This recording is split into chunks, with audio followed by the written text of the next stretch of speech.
The views and opinions expressed on this program do not reflect the company, owners, management, staff, clients, or partners.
It's Monday, the 31st and final day of March 2025. Welcome to Bermuda's Daily Talk Show. It's the Daily Hour brought to you by the BAC Group of Companies, Medical House Lindos, and People's Pharmacy. I'm Jamal Hartman. He's Larry Marshall Jr.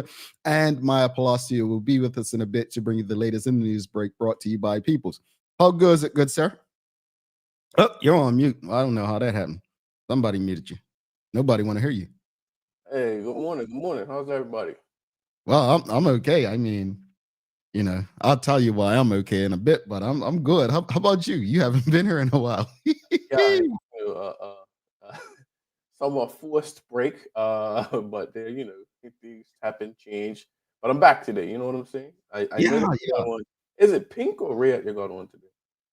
It's a little pinky peach coral, Okay, I guess. So you representing them. You're not getting that. Well, no. I mean, folks. Here's why there's a big smile on my face, because, one of us team is at the top of the league and considered champions as of yesterday, North Village Community Club, and the other team is at the bottom of that same league, Wolves, the boys from Devonshire, and likely to be relegated if they haven't already been. So call me champion today, Jamal, North Village Community Club Hartman champion today. You can call me champion. Yeah. You want to call me champ, bro? I'm going to tell my mama, congratulations for North Village winning. That's the only Village fan that I'm congratulating today. No, but congratulations to North Village. That don't sound like good sportsmanship, but, I'll take it. Hey, one thing you're due for me and Hartman. Your teams have been taking a little, it's been rough for you for a little while. So.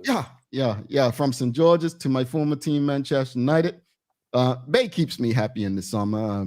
North Village last year had the league in their hands, lost it on the final day, lost the FA Cup. It's not easy. My Atlanta Braves won in about 30 years, and one of the favorites this season started off 0-3 for the season against the Padres out west. And I mean, at least you got your Eagles, right? Yeah. The Braves won a couple years ago, too. Yeah. 1 in 30-something years. They won in what, 2021? Yeah. They won before that, too, like 17. No, they didn't. I won 2 since the Niners, Hartman. Let's look. You all just entering Larry and I's. Let's go. World Series champs. This is regular WhatsApp conversation. Arguing. You're getting a glimpse into our regular conversation. Politics usually lead to arguments. So hold on. So Braves won in 2021, right? Before that, Dodgers in 2020, 2019 Nationals, Red Sox 2018, Astros 2017, Cubs 2016, Royals 2015. 2021, yeah. Braves in 95. Yeah, see? Okay. But I appreciate you trying to give us one. That's probably the only team he and I share, folks. Well, St. George's. But we don't talk about that.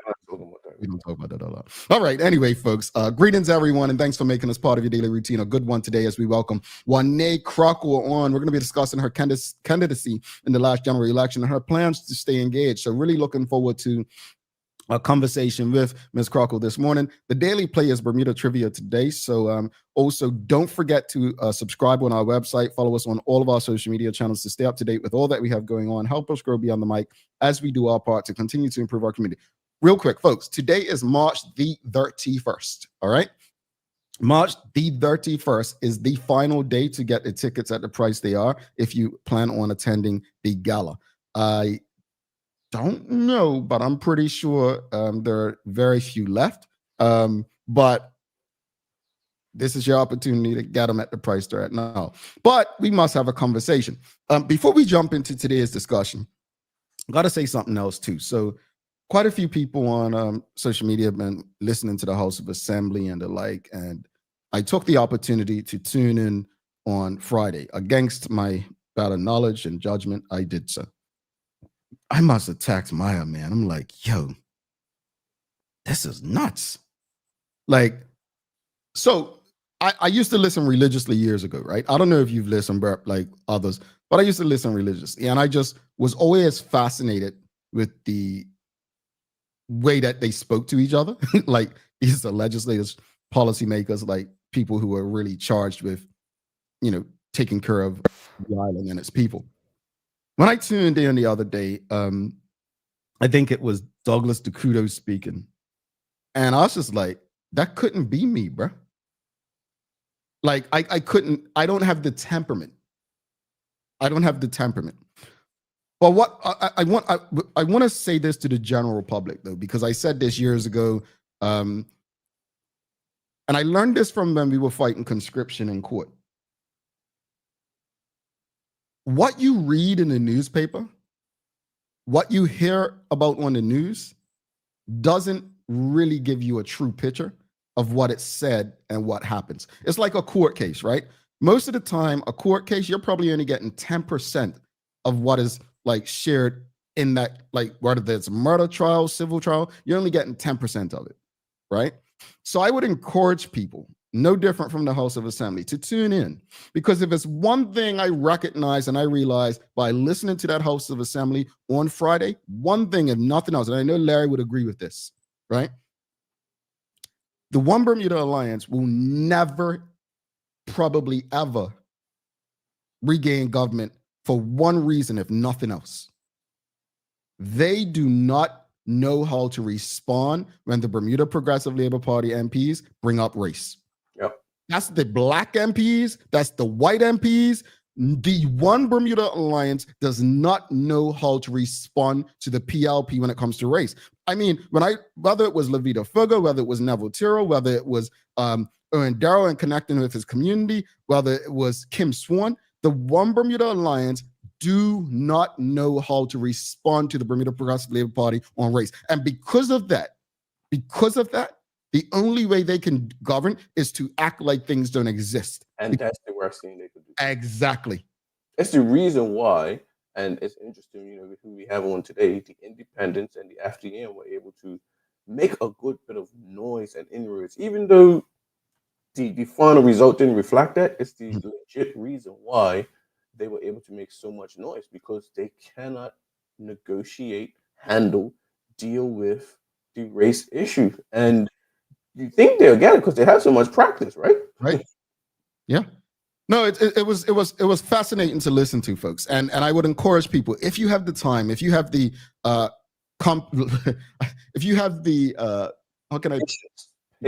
patience, the temperament, I would encourage you to tune in, because it's valuable. Well, it should be valuable conversation, but I just can't see. And this is where I go back to, when you say, okay, the OBA might have won a few more seats, but can they really make inroads? Did they really make inroads? Probably not, based on what you hear. But that's not the question of the morning, audience. The question of the morning, I want to take it back a couple of weeks. You heard on this show, you've seen throughout the media that there was some concerns about violence in schools that was being recorded and the like. And, whether you're a parent, guardian, or whoever, right, you should be concerned. Whether you have someone in the system, whether you're an educator, whether you're not, you should be concerned, because these are the caretakers of your island to be, right? So the question of the morning is, what are your thoughts on the rise of recorded violence among young people? And before anyone jumps in, the term rise of recorded violence, because I'm of the belief that we always had violence. I mean, I saw some things in my time in school, whether it was Cedar Bridge, Northlands, even Prospect Primary. I saw my share of things, right now, I think the biggest difference is things are being recorded. But what are your thoughts on the rise of recorded violence among young people? That's your question. But also, and you can use the QR code for this question as well. Should parents slash guardians be held accountable for their children's behavior? Let's put the QR. This is something I did not want to do. Yeah, we're looking for the QR code, and it looks like Jamal's just trying to sort some things back out. Oh, you're back with us. Yeah, my apologies. Trying to be fast there, folks. Trying to be fast. I think you're trying to jam me up my first day back. It happens. It happens. But that's the QR code, folks. You can if you want to remain anonymous, should parents slash guardians be held accountable for their children's behavior? Yes or no? And if you want to answer, we can give you the link as well if you're unable to well, use the QR code if you're on a device. We'll put that in the comments for you. But what are your thoughts, audience? What give us give us some insight as to what do you feel? What are your thoughts on the rise of recorded violence among young people in our system? Larry, you've been an educator, you've been in the classroom, so you're not a stranger to this. Yeah, and it's quite interesting because we see these new recorded stuff, but like Jamal said, it happened when we was in school, and I see it from I went to public high school, I taught in public high school, so and it's not just public high school because it also happens at the middle school level too. The thing is that I don't think it's concerning, but is it an anomaly that's different from any other generation? And the question then becomes it always looks, or the statement is it always looks worse because it's recorded. And then how do we stop it? And I don't think it's gonna stop in the sense that technology and phones are within our system these days, right? And at the end of the day, we're gonna take our phones to work and use it lightly. And if a child has a cell phone, at some point they're gonna use it. If a fight breaks out, that's the society we are in. It's concerning, but how do we do it? Do we expect children not to have phones and do this? I don't think that that's realistic because at the end of the day, we as adults use our phones when we're ready. So if they have it, they're gonna use it. They probably, they can't have it in its class, but if you're not gonna take it and put it in a basket and those types of things, it's there. Yeah.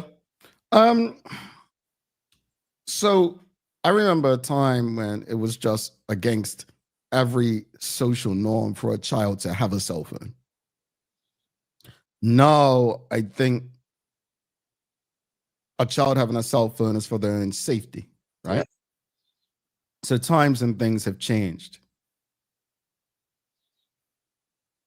I don't think the issue necessarily, obviously, there's always been, violence among children, disagreements, and so on. Some people even encourage this, teach them how to do things without weapons. I think that violence should literally be the last resort. Like we need to try to understand how to figure things out through conversation, right?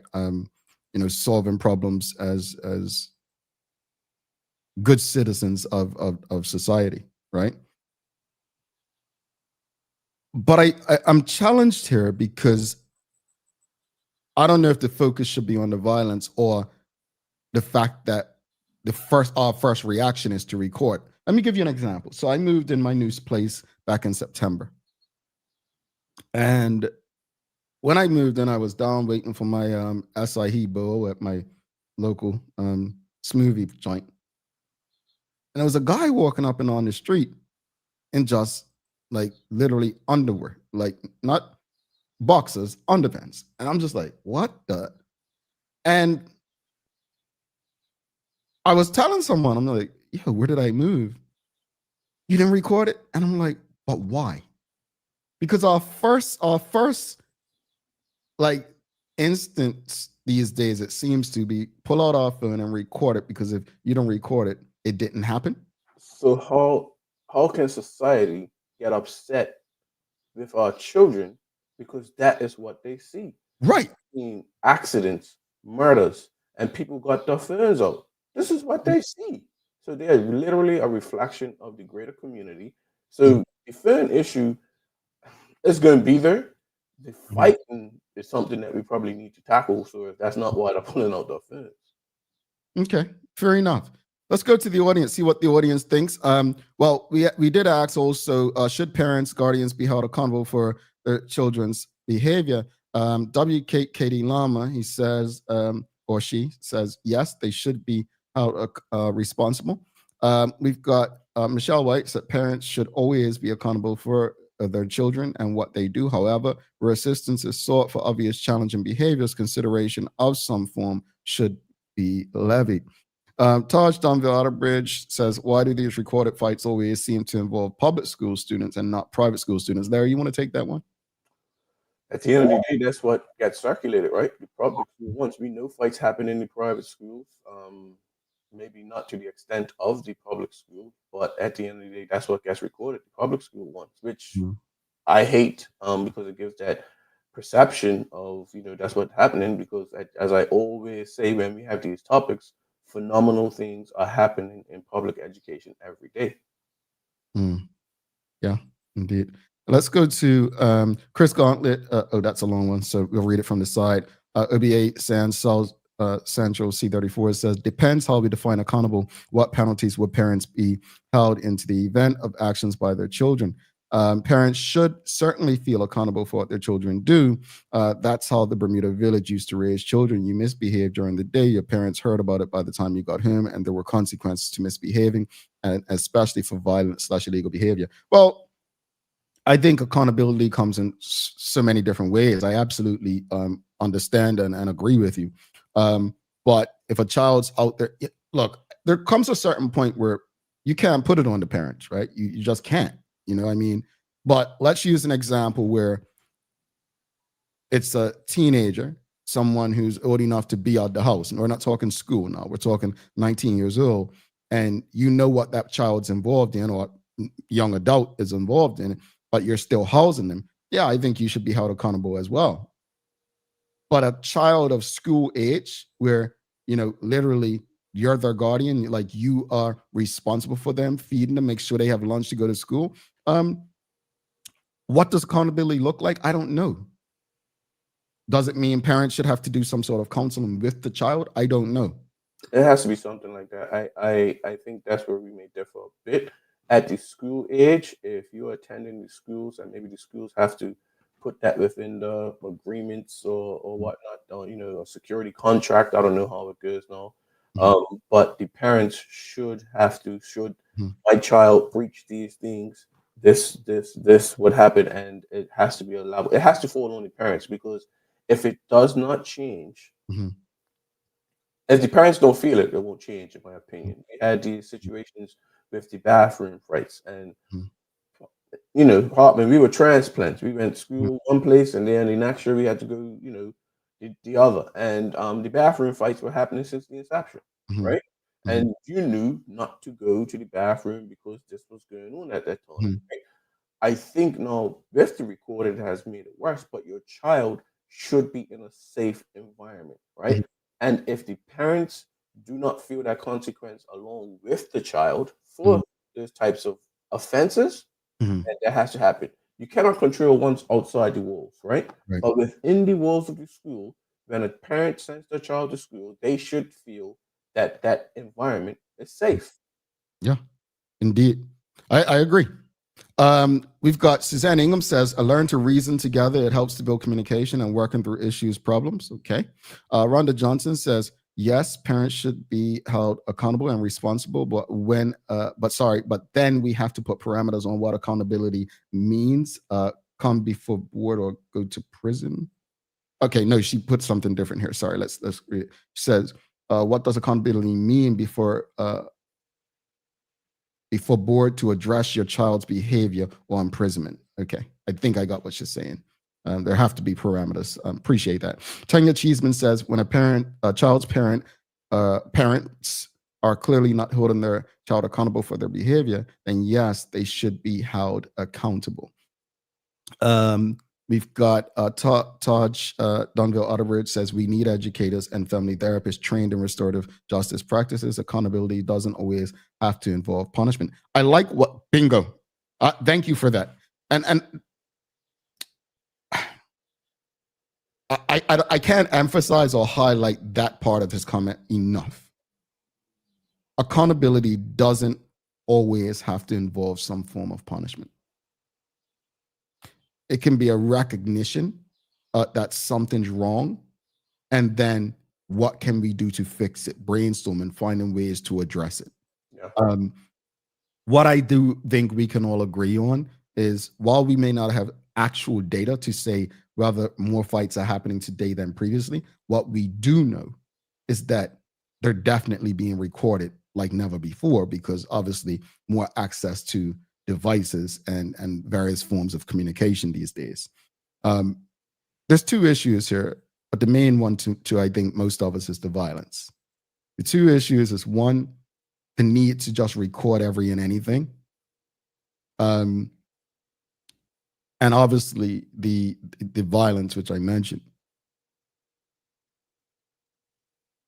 My hope is that the recordings will help those responsible to be held, they'll face consequences. That's the hope. Yeah. Right? That's the hope with the recordings. The concern is that we're growing up, we're raising a generation who, instead of believing that we should fight or speak out or try to stop something, let's just record it. We're doing our part. I don't know. Yeah. And to Taj's point, I 1000% agree. However, we are where we are, right? And I think some hard decisions have to be made when it comes to the security of schools.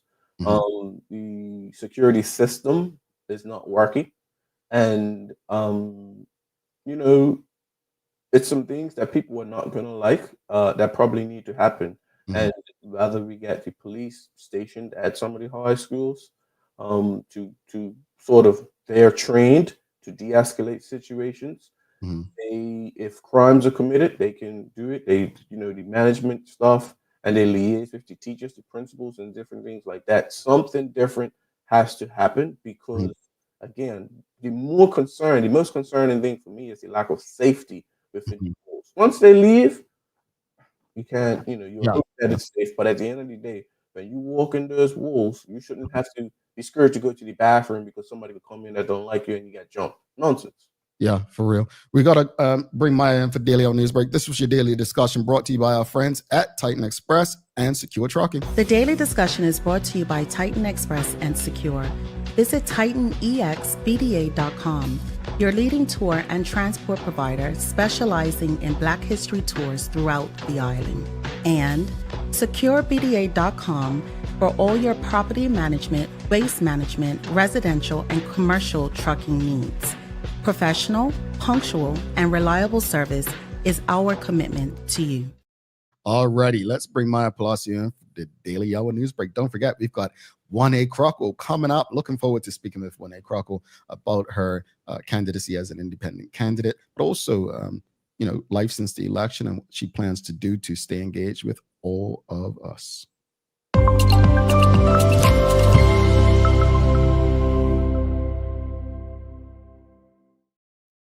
Good morning. Good morning. Good morning, MP. I don't have a joke for you all today right now, but I'm about a song. You want to hear my song? I don't know what's worse. Okay, let's hear the song. There's only one North Village. One North Village. You like my song? Thank you for helping me just now. When you ran off the air, Maya was like, talk, telling me to talk, and I was like, during headlights until she started doing that. All you had to do is say congratulations to North Village. Congratulations to North Village. You, Maya, because you got sportsmanship. You got sportsmanship. I didn't have it back in the day, though. I'll tell you that. She's a work in progress, coach. She is a work in progress. Work in progress. Field hockey is where she got it in, right, Maya? Hold on. Is field hockey like the ice hockey? Like you can fight on the field like you can on there? No, you can't fight. You can't fight in field hockey. I was just gonna say maybe that's why she joined, because so she could scrap with something. I don't know. It gets a little scrappy, but all contact sports get scrappy. I don't know. I ain't seeing nothing like ice hockey. There's fellas. That's like a lot. It's encouraged. Yeah, yeah. Woo, I saw some scraps. I have a different conversation for another day for that. Oh, I think I know what he means. What you got for us today, MP? All right. Good morning, everyone. This is your Daily Hour News Break brought to you by the good people at People's Pharmacy. And as of today, People's Pharmacy on Victoria Street is open 1 hour longer a day. So good news. And thank you, People's Pharmacy, for that. All right. Moving on to the news break this morning. At this point, I'd be shocked to hear that no one has ever tested or tried out ChatGPT, or if any person hasn't been affected by it in their personal or professional life. And since AI continues to grow and we grow with it, it is beyond time to start talking about policies when it comes to it. Here's the story. Artificial intelligence, the rate to control it before it gets out of control. According to the Organization for Economic Cooperation and Development, or OECD, about 70 countries had developed national AI strategies. These strategies outline each country's approach to fostering AI development while addressing ethical considerations and societal impacts. Now, according to a website, AIPRM.com, which is a prompt management tool and community-driven prompt library, it lays out data of the countries who currently have AI strategies and their laws around the world. The top ranked with the most policies are the US, the European Union, and the UK. The 4 categories of AI policies and strategies are governance policies, guidance and regulation policies, AI enablers and other incentive policies, and financial support policies. So, how does Bermuda's government plan on using AI? Artificial intelligence is one of the most transformative technologies of our time, and if harnessed ethically, can significantly enhance the way we deliver public services, make decisions, and engage with our community. Mr. Speaker, this policy was developed to ensure government's use of AI aligns with our core values, which are ethics, accountability, transparency, and equity. The policy will apply to all government employees and consultants using AI for official purposes, whether we are using AI to streamline internal workflows or improve citizen-facing services. This policy ensures we do so in a way that safeguards human rights, privacy, and public trust.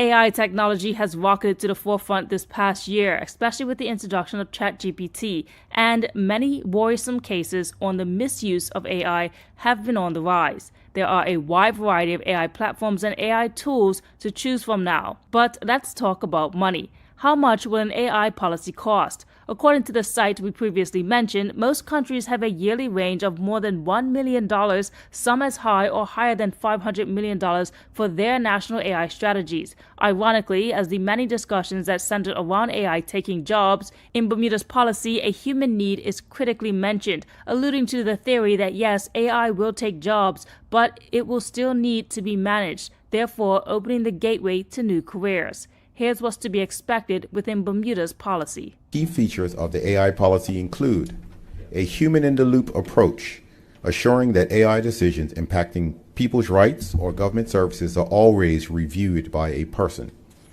Strict compliance with Bermuda's PIPA and PADI legislation protecting the privacy and personal data of our residents.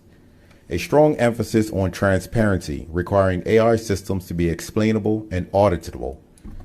Regular risk assessments and audits to ensure fairness, accuracy, and the migration of bias, and the establishment of an AI governance subcommittee under the IT Governance Committee to oversee implementation and compliance. This has absolutely nothing to do with what I just heard and watched. But as I was listening and watching that, my mind just went and said, this is probably very disrespectful what I'm about to say, but this is who I am. Forgive me. Okay.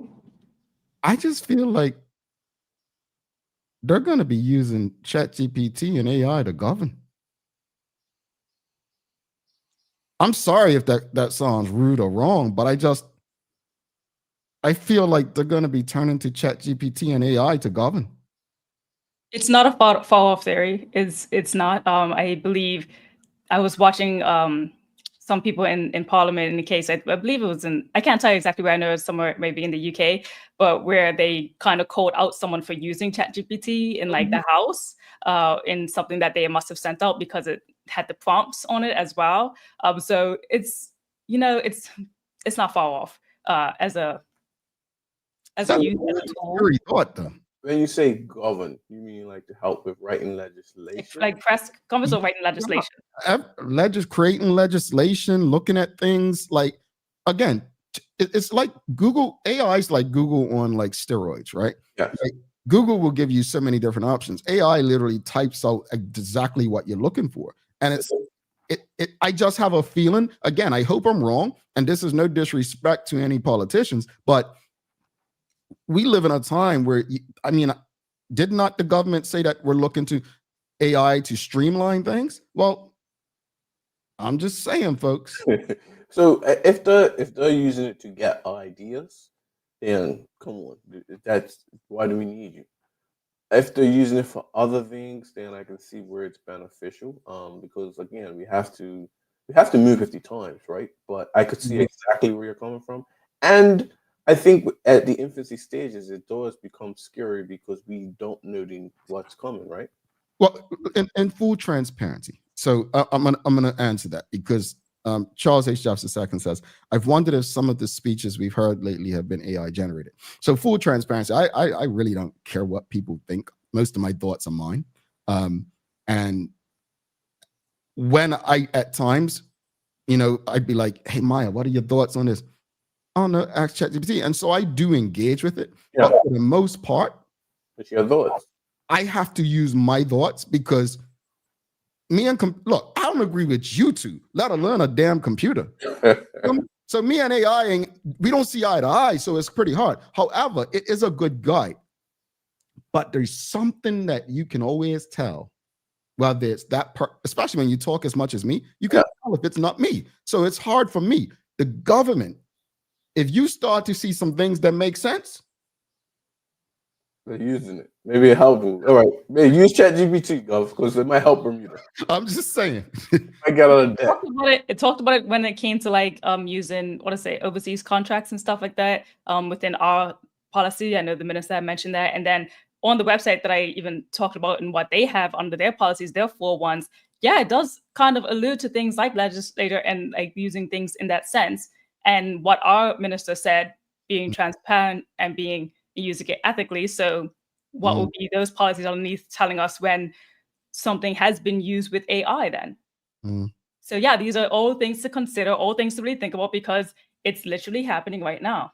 No. Let me where it's transparent and ethically, But let me answer this. This Charles says, my understanding is that AI learns learns you and how you talk. AI don't use the same language and words as me. Trust me, Charles. It can learn me, whatever, but it tries to make me sound like some punk sometimes. You know what I'm feeling? Yeah. It'll continue to grow, though. I will say that. Like, we are literally just in the early stages. 2 years from now, things will be drastically different.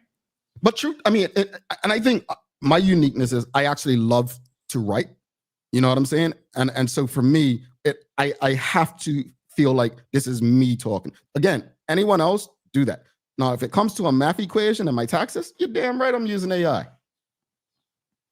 That ain't my thing. Sorry. Go ahead. It's okay. I'm going to cut over to a different story here, focusing on the time for our guests. But in other news, I was invited to a BTA event out here in Toronto for the Blue Jays game as a way to kind of connect influential creators and potential tourists to the island. So I got the opportunity to talk to a few people there, and I got to ask some interesting questions. So here's the full story about why it happened and what's going down. Over the weekend, the Bermuda Tourism Authority hosted media and creators in a suite at the Toronto Rogers Stadium, where they invited influential persons from the city, travel bloggers, TV personalities, and more. We're really excited to be here tonight to represent Bermuda. Let's talk about the connection between Toronto, Halifax, and Montreal, which we have flights from over Bermuda Air and Air Canada coming daily. So we look forward to welcoming you all to the island. Some of which had already visited the island and some had not. I had the chance to speak to about 8 of the individuals, half of which had been to Bermuda, and here's what they had to say when I asked them what's something they wish they knew before traveling to the island. It wasn't so easy to move around. I wish I had packed properly because I went in March and I only packed like shorts and dresses, and it was definitely windier than I anticipated. There are no Ubers in Bermuda. I mean, that's kind of good because it's very cultural, but You kind of have to know how to move around, find a local driver. And yeah, I think that's something to know before you go to Bermuda. If Dark and Stormy was the drink, I might have ordered more of it. You know what I'm saying? But like, I really just enjoyed the surprise of how the island was something that I didn't expect. The event focused on promoting Bermuda as a quick 2.5-hour non-stop flight from Toronto without the need to travel through the U.S. This has become a key marketing angle due to ongoing political tensions, particularly tariffs between Canada and the United States. As a result, more Canadians are seeking travel destinations outside the U.S., and the BTA is positioning Bermuda as the perfect option. Yeah, I definitely want to go back because it was so beautiful. My favorite thing about Bermuda was the crystal caves. It was stunning, beautiful, never seen anything like that. And yeah, I loved it. The beaches, unreal. The people, so nice. I actually met you there, so people are amazing. And then it was just so upkept. Like everything was just the architecture, the food. It was just really a good experience all around. For those at the event who haven't visited yet, here's what they expect to experience in Bermuda. Explore the island, but definitely eat all of your food. I heard good things about your food and the seafood. I'm a big culture guy, so wherever we go, I try and dive into the culture. And I'm excited if we ever do visit to explore Bermudian culture. The BTA also highlighted Bermuda's signature dark and stormy cocktail, the Bermuda Travel Experience, and local cuisine. Attendees mingled and took part in a quiz for prizes. Before the quiz began, I had a question of my own. What are the 3 points of the Bermuda Triangle? Bermuda, Bahama. No? That's the song. I thought the triangle was just like a triangle, like in the ocean, like that they drew around it. You don't know? Oh my God. Bermuda, Miami. So we're here. Yeah. Florida, Puerto Rico, Bermuda. A P. And it's 2 words. 2 words? Panama City. Puerto Rico. So Puerto Rico, Miami, and Bermuda. Okay. Bermuda, Puerto Rico, Miami.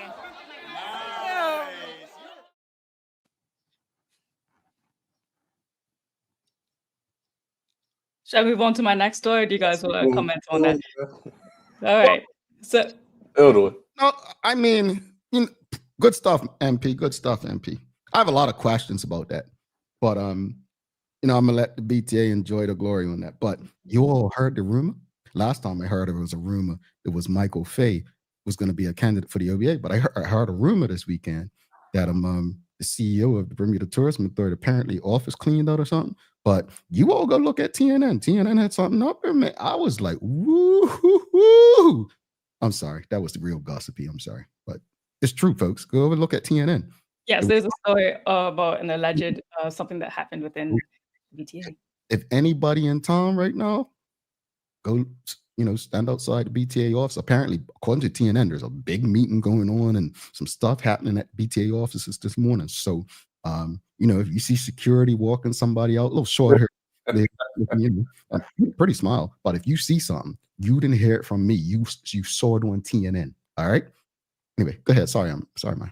So we'll close out with this last set of news. Just a reminder here and a warning because scams there are just too many going on in Bermuda. But the Bermuda Police Service is once again warning residents about a recurring phone scam where fraudsters pose as police officers to steal personal and financial information. See that image there? That's what it most likely look like as it shows up. It has the police badge and also an international number like the one you see right there on the screen. So they're letting you know like this is a scam and police officers would never ever call and ask for personal banking information over the phone. And if you receive a suspicious call, ask for the officer's name and badge number, then hang up and verify with calling 211. Again, this is something that happened in October. We talked about it earlier on the show this year and the end of last year. Scams are crazy right now. People look out for your family and warn them about these.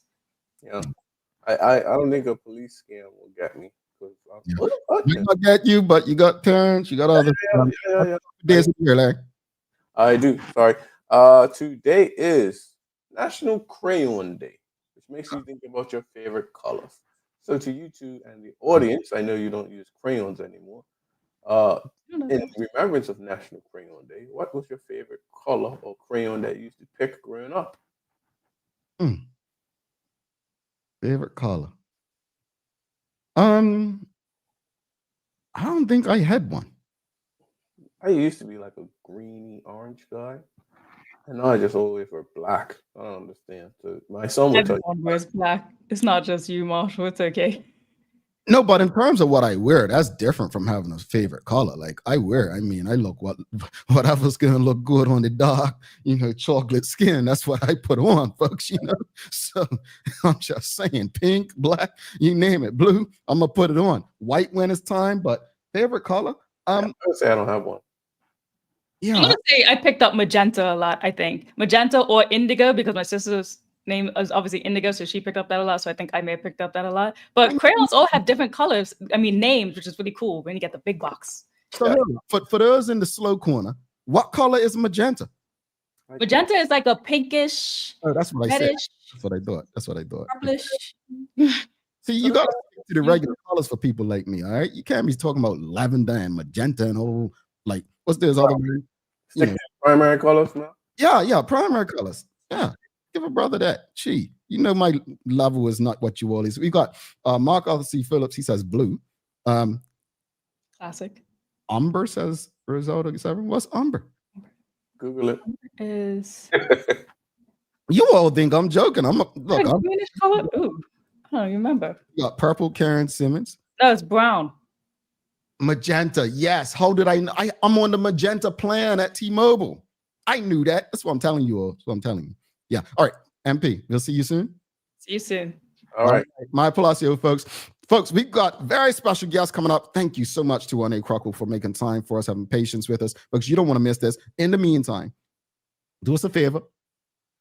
Make sure whether you're on Facebook, LinkedIn, YouTube, Twitter, X, Instagram, whatever platform you're on at this time, while we're taking this quick break, 2 minutes, 45 seconds, like, love, follow, share. Make sure your family and friends have access to this conversation. And also, somebody find out what's popping around the BTA headquarters. We need to know. Let us know what's happening. People's ACW, located at King Edward VII Memorial Hospital, carries over-the-counter medicines, toys, cards, and even toiletries. Our knowledgeable staff are there whether you're at emergency, visiting family, or a member of BHB staff, to show you our best even when you're feeling your worst. People's ACW, we're here for you.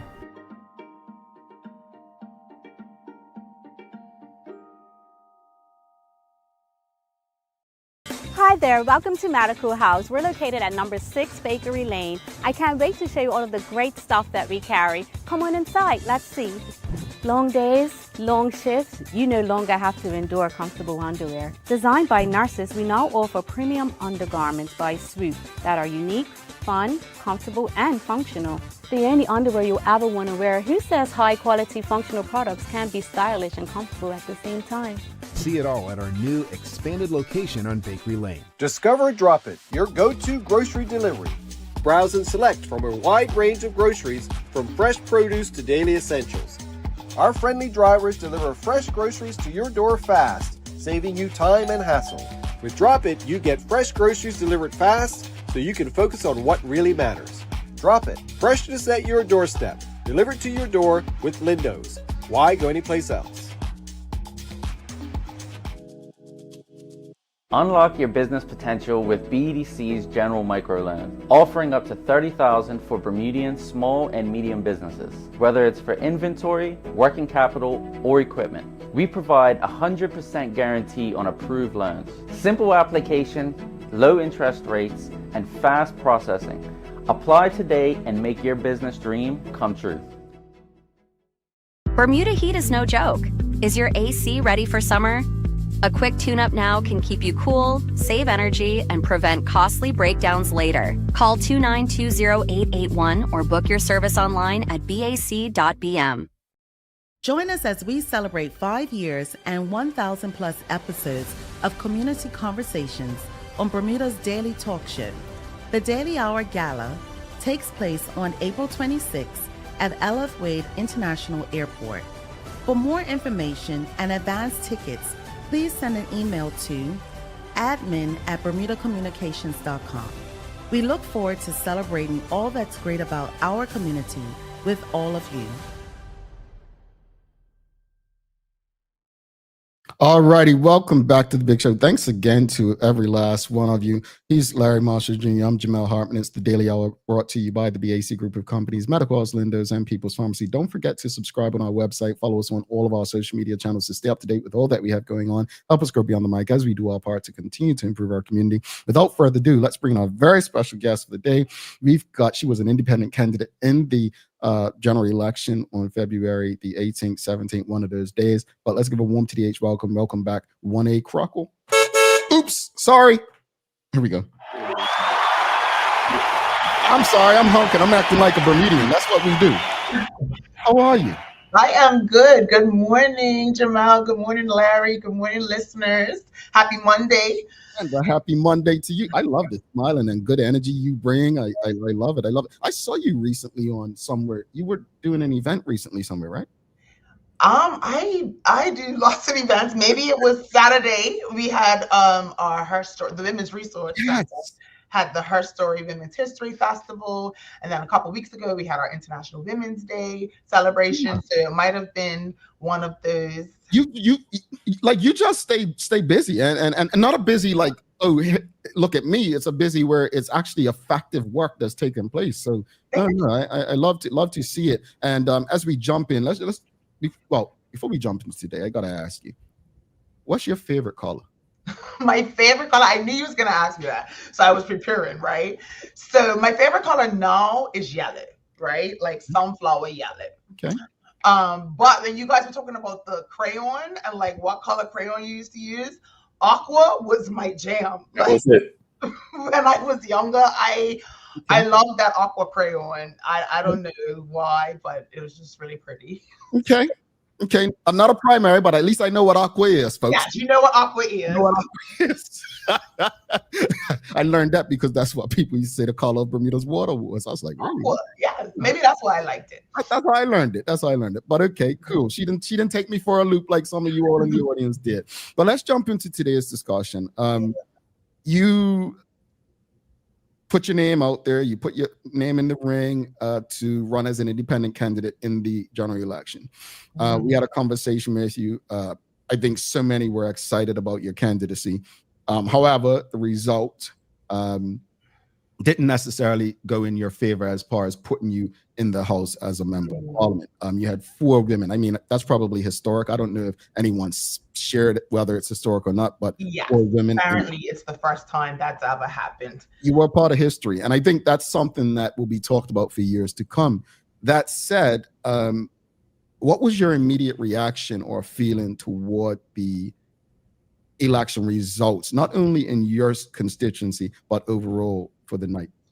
Well, of course, I was disappointed specifically for my campaign, but I was happy to see the PLP lose some seats. And so specifically in my constituency 31, Linda Smith from the OBA won, reclaiming that seat for the OBA, which, historically it's been a UBP/OBA seat. And so, this is nothing personal against the PLP candidate, but I did think that it was important for us to find more balance in the House. And so if it wasn't going to be me, I'm satisfied with the result in that sense. And also Linda Smith is lovely. So I had an amazing day with her. We actually ended up sharing a tent for the day, which she spoke about in her maiden speech on Friday, which was quite interesting. So we've kept in touch. We actually went for coffee last week, Thursday. And I really do believe that she has the best interests of the residents of C31 and that she's a committed member of Parliament. So I'm really looking forward to seeing what she does and how she represents us and what she brings to the House. But of course, I definitely was disappointed, not discouraged, but disappointed. Yeah, and that happens. And I did listen to her maiden speech on Friday as well. I'll give my comments about the House, but I will say this much. because I think Miss Tucker, MP Tucker, spoke prior to her. Yes. Yeah, I listened to both of them, and I admire people who have the temperament that you all have, because I don't. No, it's a skill. Maybe it's a learned behavior, but they were both very well spoken as well. Speaking of your candidacy, though, again, you went up against three others. You come from a family where your late brother, was victorious and successful in the House and getting into the House and the like. But with what you went through in this time period, obviously you didn't have a lot of time to canvass and the like. But what are some of the lessons you learned that maybe you didn't know prior to winning?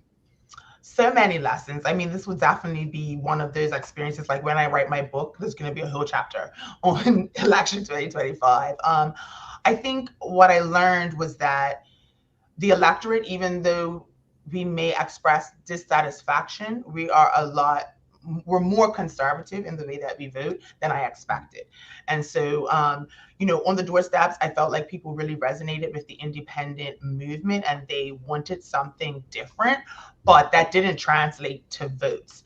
And what I mean is that, independent candidates across the country, we got more votes than independent candidates really ever have. So we definitely did make an impact and connect with the community. And that is reflected in at the polls. But it wasn't strong enough to shift government, to shift the way we do government. And so that was a lesson for me that I really have to take the time to explain and help. I don't want to say help educate, because I don't want to demean the public, but help the public to understand how this independent movement can actually work and be beneficial. And I think that's something that maybe some of us took for granted because we knew that the country was, disillusioned and discontent with the government. And we kind of expected that would translate to support of this movement. And it did, but not enough. So that I would think would be my biggest lesson, is to take that time to really help the people understand what we're doing and why we're doing it. And it's not just like, we're unhappy with the current government, we're unhappy with the system. And in order to change that, it's going to actually take some time. So with that being said, Ms. Crockwell, how do we stay engaged over the next few years? As Jamal and I have a saying, 5 years in an election cycle goes like that. So how do we stay engaged over the next few years? Yeah, so I think that's going to be the hardest thing for independent candidates, right? We don't have a party behind us. And so for me personally, I had the opportunity to stay engaged through my professional capacity here at the Women's Resource Center. And so I have the pulse of the country, and I'm engaged in advocacy and all of that. But I think for other candidates who intend to continue this political journey, they're going to need to remain visible and active in the community, because the last thing that we want is for people to think that candidates only came forward for a seat in the House. Right? I believe that advocacy starts at home. It starts in our neighborhoods, in our local communities. And so we have to stay involved in that. So for me personally, I've reached out to the Southampton Parish Council. How can I get involved with them? Like I said, I've connected with Linda Smith so that I can stay engaged with her. And we've actually talked about things that we may collaborate on, things that I can assist her with as she represents the constituency, because I am a constituent. So I think it's just really important for us to find a way to stay engaged. I started a community newsletter during the campaign, and so I'm going to be continuing with that. I've already sent out the first edition. The next one will go out, tomorrow, April 1st. So I've started a monthly newsletter. And so I just feel like as candidates, we have to show that we care about the community, and it wasn't just about getting a seat in Parliament, because change is so much bigger than that. You have to keep the connection. Yeah. Yeah. We use a lot of sports analogies, but I do. Jamal does too.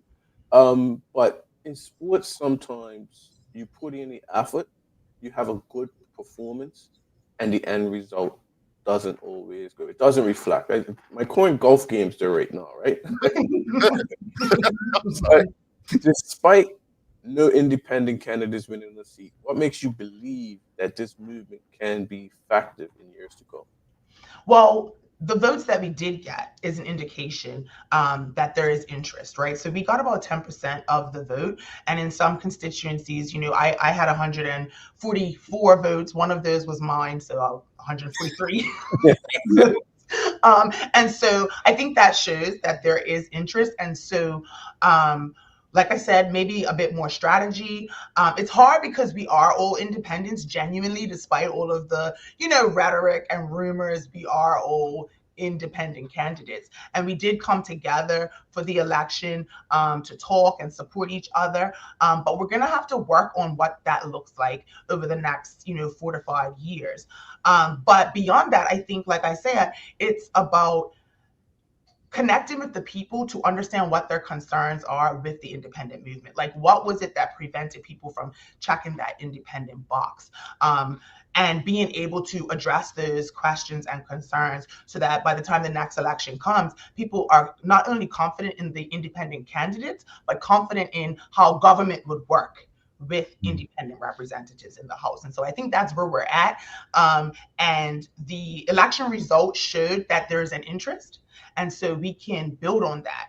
And we have the time now to build on that because we really didn't have much time, right? This was, for some people, it might have been reactionary. They were like, you know what, I'm just going to throw my hat in the ring. For others, it's something we may have been thinking about for a long time, but hadn't actually been in the community canvassing. And so now we have more time to do that. And I think that may be the thing that makes the biggest difference. And of course, the government's performance, right? We have we don't have a new party, but we have a new government. We have a new group of people who are running our country.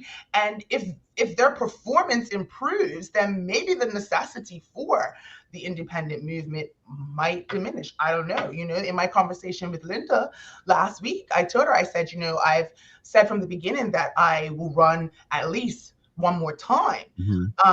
But if she's a good representative for C31, which I am, a resident of, I wouldn't feel the need to run against her, right? So I think that there's a lot of different variables that are going to come into play over the next few years that will determine the future of the independent movement. Indeed.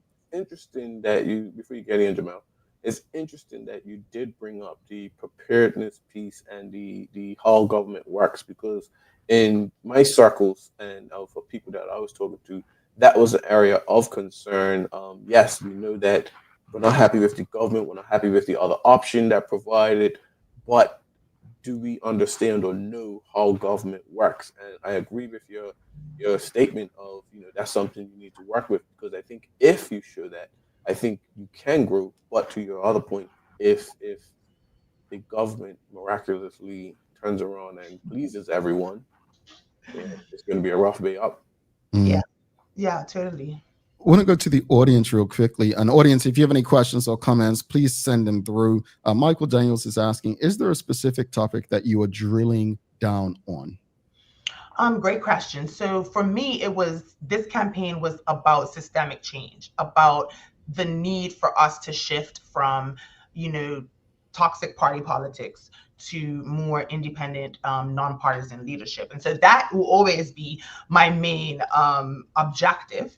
But other issues that I personally am passionate about, I work in the third sector, so I'm very passionate about social issues, specifically issues when it comes to antisocial behavior and the root causes of it. And, your conversation this morning about the antisocial behavior in school is very near and dear to my heart. So one thing that I am intending to work with government ministers about is implementing socio-emotional learning in our school curriculum as a mandatory part of the curriculum. That's super important to me because I recognize that emotional regulation is crime control, it's abuse control, it's addiction control. And so if we want to improve all of these negative social issues that we see in our community, we really have to get in with the young people when they're impressionable. So that's super important to me.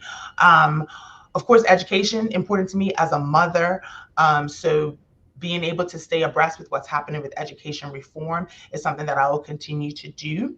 And then in my work, advocating for women, you may have seen in the newspaper recently, WRC has been advocating not only for abortion to be removed from the criminal code, which the government has committed to, but actual reform in respect to how women access abortion. So those are some of the issues that I will continue to advocate for and be very vocal about. All righty.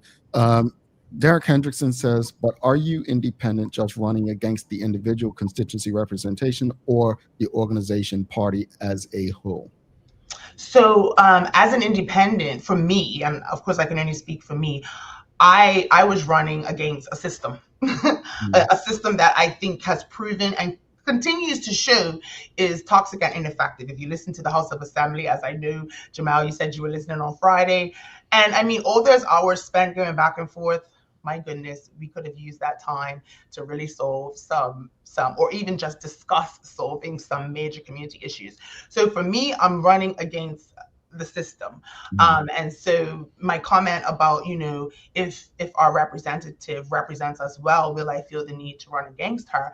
What I really meant is that when we look at community representation, if C31 has a great representative in the House, I would not want to risk losing a great voice, a strong voice, someone who really represents the constituents. And so that's what I meant by my reference to, considering rather that's what I want to do if I want to run against a great representative. But that's still what I'm kind of working out, over the next 5 years, figuring out what that's going to look like for me. But definitely as an independent, I'm running against a system. So the parties, not the individuals, and just the whole idea of party politics. I appreciate that. I do. Charles H. Jefferson II, he says, I attended the C30-C31 joint committee meeting on Saturday. Will Ms. Crockwell be at the next as a constituent? Absolutely. And had it not been for my Her Story Women's History Month Festival, I would have been there. I shared it on my social media. I shared it with other residents. And even if the PLP has C31 events, I intend to be there because I'm a constituent, right?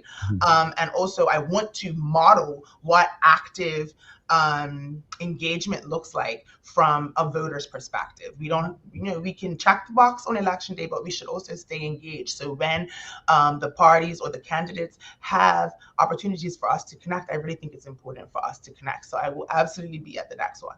Indeed. And we've got Karen Simmons did say, congratulations, Juanae, on the awesome Women's Festival. Thank you, Karen. It's in Georgia.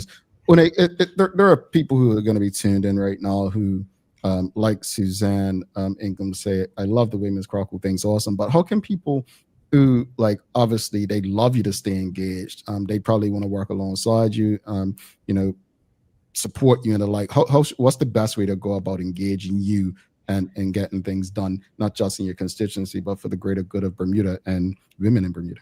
Yeah, so absolutely. I'm super accessible. So you can find me on Facebook, Instagram, Juanae Crockwell.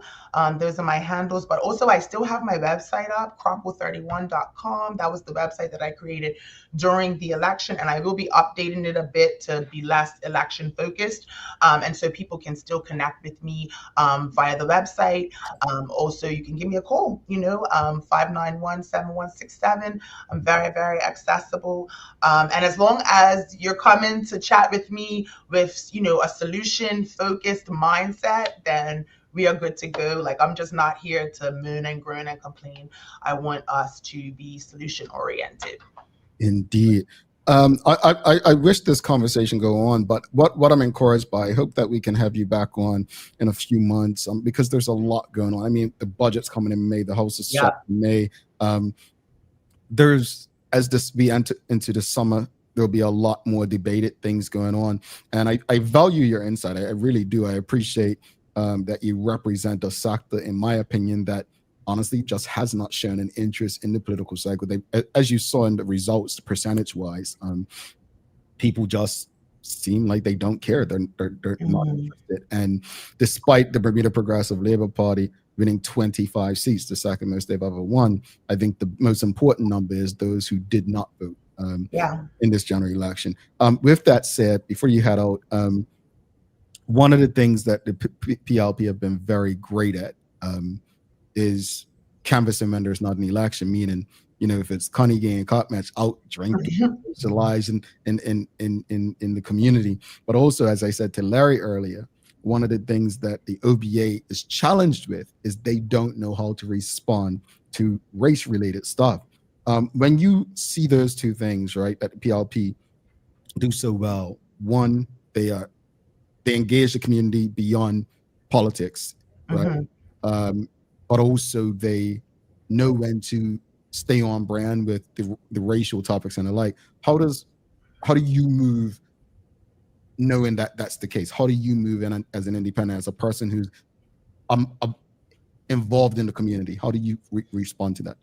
So for me, specifically when it comes to race, like what I think is important is that all of us just be honest and open and transparent. And so ignoring the issue is just as harmful as consistently harping on the issue, right? So we have one party that kind of uses our racial history to their advantage, and the other who doesn't know how to navigate it. So they kind of try to act like it's not an issue anymore. And they're both dangerous and damaging, right? And so for me, I come more in the middle where we have to acknowledge the facts, about our racial past and how that has led to our socioeconomic challenges right now, specifically for the Black community. Like, we have to call a spade.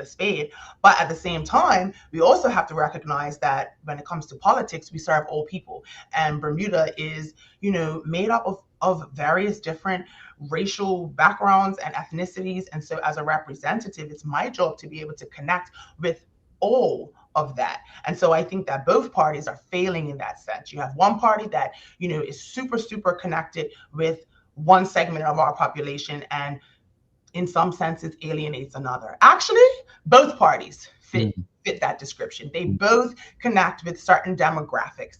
And as an entity seeking to represent us all, they both need to do better with connecting with all of us.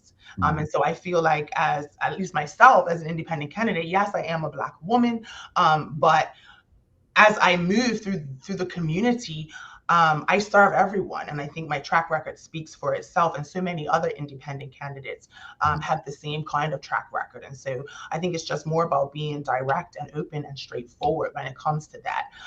And the PLP, I learned through the election, the PLP is a well-oiled machine, okay? And I would never take that away from them. They do what they do well, they do very, very well. And so I think that the OBA can learn a lot from them from a PR perspective, but both need to do better with connecting with the segments of our community that they are not engaging. Yeah. I'll say it. I agree. Thank you for that. Madam, please don't be a stranger. Like I said, we enjoy your commentary and appreciate that you have made yourself available. Thank you for making time for this, and keep doing what you do in the community. The more people we have like you, we won't have to rely on a PLP or OBA, because it'll be us who truly governs and runs our space. So thank you for your time, and we'll definitely be in touch. Thank you for having me. Have a great day. Juanae Crockwell, folks, if you appreciated that conversation, you know what to do. Give us a thumbs up, a love, a like. Make sure you share it with your friends, your family, your colleagues. I really love the way she ended that just now. We're going to take a quick break and come back in about 1 minute, 55 seconds. Got a daily play for you, and we'll wrap it up and keep chanting. There's only one North Village. Yes, it is. Looking for the best care for your pets? Novazok Feed and Supply has everything you need, from top quality foods to toys and supplies. We've got it all. Join our frequent buyer program and earn rewards every time you shop. Plus, we've been awarded the Clever Customer Initiative program for helping you save more. And don't forget, we open an hour early on Saturdays so you can get a head start on your pet care. Visit us today or shop online for easy pickup or delivery. Your pets will thank you. Join us as we celebrate 5 years and 1,000 plus episodes of community conversations on Bermuda's Daily Talk Show. The Daily Hour Gala takes place on April 26th at LF Wade International Airport. For more information and advance tickets, please send an email to admin@bermudacommunications.com. We look forward to celebrating all that's great about our community with all of you. Did you know 3 out of 4 people say that they have a good understanding of life insurance? But do they really? When asked how much the yearly cost would be for a 20-year, $250,000 level term life insurance policy for a healthy 30-year-old, 80% overestimated the cost by 5 times the amount. Ready for this? The true cost for that policy is about $220 a year. That's as little as 66 cents a day, or $20 a month. So let's put this into perspective. Compared to other monthly costs, isn't getting life insurance a no-brainer? If you can trim back on some of these expenses just a little bit, it will allow you to dedicate the savings toward an affordable life insurance policy. Contact one of our life insurance agents today to find the right policy for you. Alrighty, welcome back to the Big Show. Thanks again to Juanae Crockwell for stopping by. Again, folks, if you're on Facebook, YouTube, Instagram, Twitter, X, LinkedIn, whatever platform you're on, please give us a love, like, thumbs up. Make sure you subscribe, follow, share the conversation with your friends, your family, your colleagues. Also want to thank the BAC group of companies, Medical House Lenders, and People's Pharmacy for ensuring we can have these conversations with you on a daily basis. It's time for the Daily Play, brought to you by Bermuda Trivia. Bermuda Trivia is now available at stores throughout Bermuda. Follow Bermuda Trivia on Facebook, Instagram, Twitter, X, and TikTok to find out why it's Bermuda's favorite trivia game. All right, Larry, it's Bermuda Trivia today. Are you ready? I am. All right. In a while. Easy question. Who was named the One Bermuda Alliance first tourism minister upon winning the 2012 election? Oops. Got me.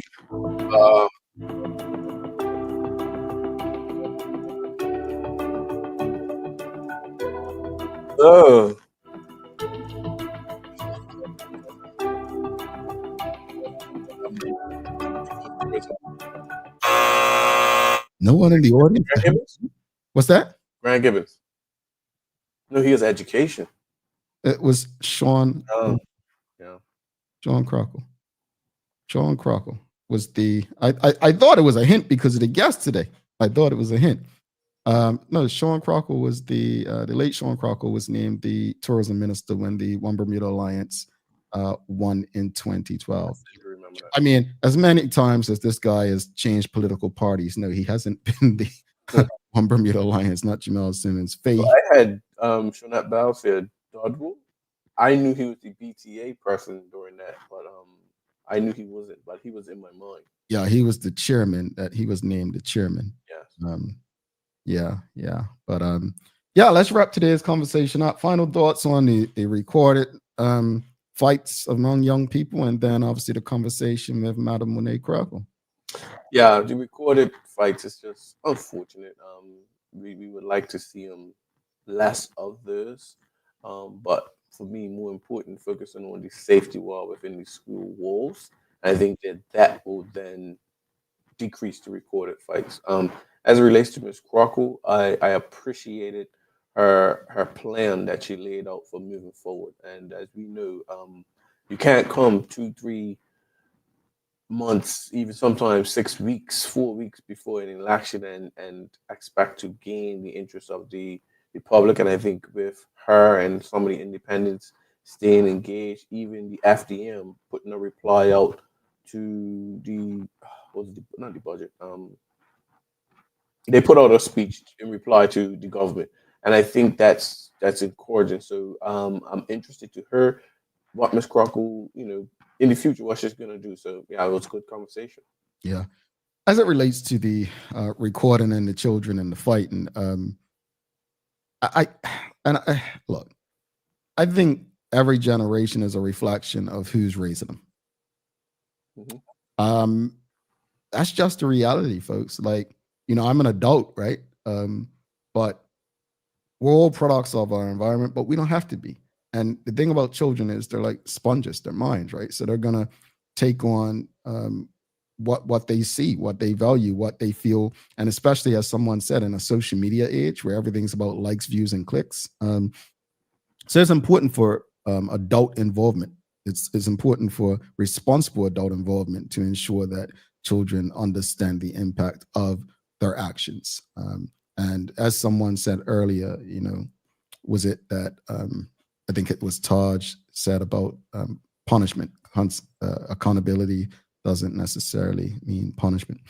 As it relates to Juanae Crockwell, I just hope that people who wanted to get politically engaged and were not successful hold the same kind of interests as she does.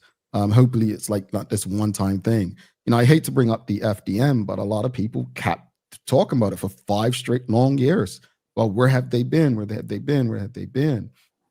You've got to build trust with people, and it takes time, right? And I hope that, people, even though they may not be as socially involved or, as Juanae Crockwell, they can find a way to remain engaged some way, somehow. There are enough things going on in Bermuda where you can put your hand up and get involved. So I appreciate what she's doing, and I hope that what she's doing inspires so many others in that space. All right, Larry, do you have any daily inspiration for us? I do. It's springtime, folks. My birthday is during the spring.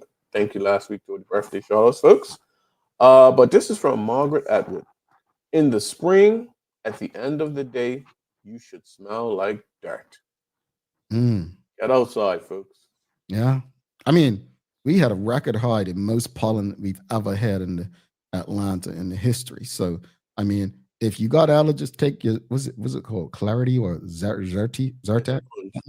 Dawn, southeast pollen? Yeah. Folks. Yeah, folks, I feel for people, but get outside if you can. This is some of the most beautiful weather. If you've got allergies, take what you need to do. But I agree with Larry. Larry, this is your final show, huh? Yes, folks. Commitments are changing in my personal life, so I will still be a part of the BCG team. But I'm grateful for being, a co-host. I feel like I have learned a lot and became much more comfortable with facilitating conversation, and no matter what the topic is. Well, happy to see you hit the door. I mean, yeah, we gonna miss you. We gonna miss you, man. We gonna miss you. But no, Larry will still be very much involved. You'll see see him doing a lot of different stuff. So definitely been a pleasure having you for the few years. I mean, I think next to Sherry, who don't show up to work anymore. You're been the longest serving person. So it's definitely been a pleasure, and we'll definitely be looking forward to seeing some of the things that you do as you continue to contribute to the show. We've got Mark says all the best to you in your future endeavors, and Rosalind Famous says thanks for your contribution to the show, Larry. Yeah. You'll be at the gala, right? I will be at the gala, folks. Okay. Can't get me. I got a suit. Anybody got a good suit person? Send them my way. Hit your boy. We've got Karen Simmons says all the best, Coach Larry. See you around. And Helene Swan says sad to see you go, yet you'll be behind the scenes, so she'll see you. Charles H. Jefferson II, you'll be a miss, Larry, who will keep Hartman in line. I know. I'm gonna have to sort something out.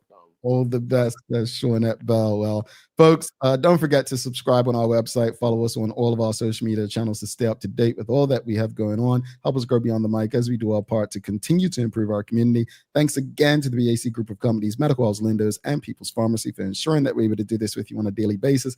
As always, we appreciate you, we love you, and we thank you for making us part of your daily routine. If all goes well, we'll be back to do this again with you tomorrow. He's Larry Marshall Jr. I'm Jamal Hartman. Folks, we got to go find out what's happening over around BPA headquarters, right? So, they keep him in line. Somebody's got to keep him in line. Make it a safe and a great day. We're out. Peace.